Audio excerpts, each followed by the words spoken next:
Mga magulang ni Carla kinausap ni Jomar ng masinsinan.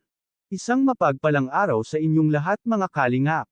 Bago ko ipagpatuloy ang maikling reaction video na ito, hiling ko lang na tapusin ang panunood nito para malaman ang nilalaman nito, at kung bago ka pa lang sa munting channel na ito, paki-subscribe naman. Maraming salamat. Muling dinalaw ng mga team kalingap si Carla. May dala-dalang ang pasalubong itong si Jomar kay Carla. Nung huling dalaw kasi ni Jomar, tinanong niya si Carla kung ano ang paborito nitong kainin.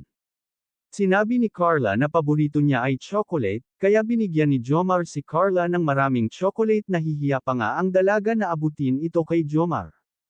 Nahihiya man ito ay nagpasalamat si Carla kay Jomar, at may inabot pa si Jomar na jewelry box kay Carla. Galing daw ito sa Jom Carl fans. Maya-maya nga ay pinaghanda ng makakain ang mga team kalingap. Habang kumakain sila ay nakausap na nila ang mga magulang ni Carla.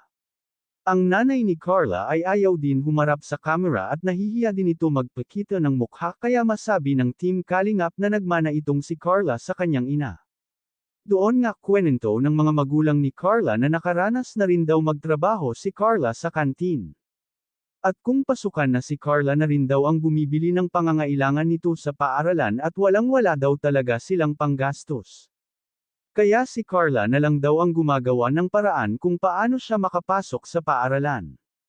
Habang kinukwento ito ng kanyang ina, ang umiiyak ito at humahanga sa kanyang anak dahil masipag nga raw at marunong gumawa ng paraan. Bata pa si Carla pero madiskarte sa buhay, marunong siya gumawa ng paraan kung paano niya mapagpatuloy ang kanyang pag-aaral.